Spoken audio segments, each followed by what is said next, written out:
시청자 여러분 안녕하십니까? 11월 6일 목요일 매일신문 영상뉴스입니다. 영호남 4개 시도지사가 상생 발전을 위해 광주 5.18 민주묘역을 참배했습니다. 이번 참배는 영호남 동서화합에 중요한 이정표가 될 것으로 기대됩니다.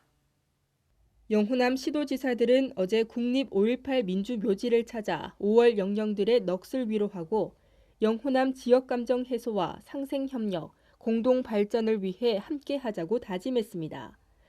권영진 대구시장은 방명록에 5월의 영령님들 뜻 받들어 영호남 상생협력의 새 시대로 반드시 만들겠다는 글을 남겼습니다.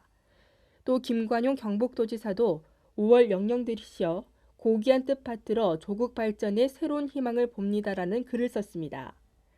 이날 시도지사들은 희망 대토론회에 참석해 지역감정 해소와 상생협력 방안, 국민 대통합 등에 대해 토론을 펼쳤습니다. 의성군이 군청사 인근의 심각한 주차난을 해소하기 위해 군청과 인근 지역을 공무원 주차 금지 구역으로 지정했습니다. 의성군청 주차장에는 한꺼번에 차량 115대를 주차할 수 있지만 대부분 승용차로 출근하는 군청 공무원들이 차지해 늘 공간이 부족합니다. 이 때문에 하루 평균 300여 명의 민원인들은 청사를 방문할 때마다 매일 주차 전쟁을 치렀습니다. 이에 따라 의성군은 지난 3일 청사와 인근 지역을 공무원 주차 금지 구역으로 지정했습니다. 청사 앞마당을 비롯해 청사 인근 이면도로 주차도 금지했습니다. 의성군은 이번 조치로 청사 안팎에 200여 대의 주차 공간을 확보할 수 있어 주차난 해소에 큰 도움이 될 것으로 보고 있습니다. 삼성이 대구 경북 벤처기업 투자에 첫 시동을 걸었습니다. 삼성벤처 파트너스 데이가 오는 21일 대구에서 처음으로 개최됩니다. 삼성은 오는 21일 대구 창조경제혁신센터에서 삼성벤처 파트너스 데이를 개최하고 대구 경북 지역의 창업기업을 선발해 집중 지원한다고 밝혔습니다. 삼성벤처 파트너스 데이는 지난 9월 삼성과 대구시가 맺은 창조경제 활성화 MOU의 후속 조치입니다. 삼성은 향후 5년간 총 100억 원의 창업 자금을 지원하기로 하고 사물 인터넷, 정보통신 기술, 부품 소재 디스플레이, 패션 콘텐츠 등 기타 3개 분야의 창업 초기 기업과 중소벤처기업을 선발해 투자금을 지원할 예정입니다. 최근 지역의 영세 상인이나 주민들을 대상으로 돈을 빼앗거나 폭력을 행사하는 조직폭력배가 많이 늘었는데요.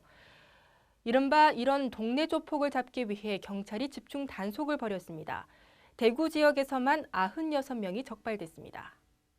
대구지방경찰청은 지난 9월부터 동네 조폭 집중 단속을 벌여 상인들에게 행패를 부리거나 돈을 뜯는 동네 조폭 96명을 검거해 30명을 구속했습니다.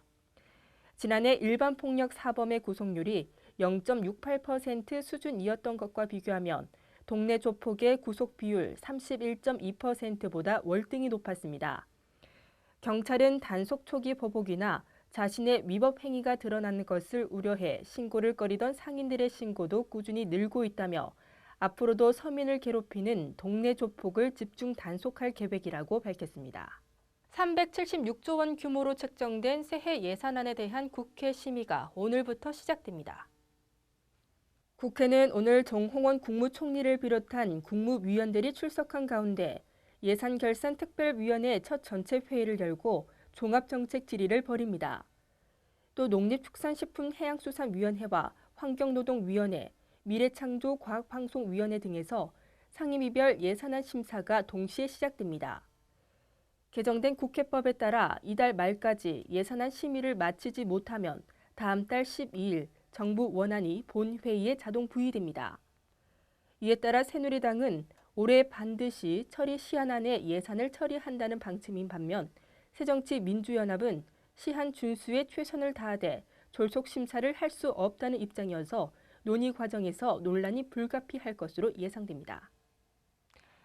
어제에 이어 오늘도 기온이 2배 이상 오르면서 포근하겠습니다. 대구와 경북 낮 최고 기온은 20도입니다.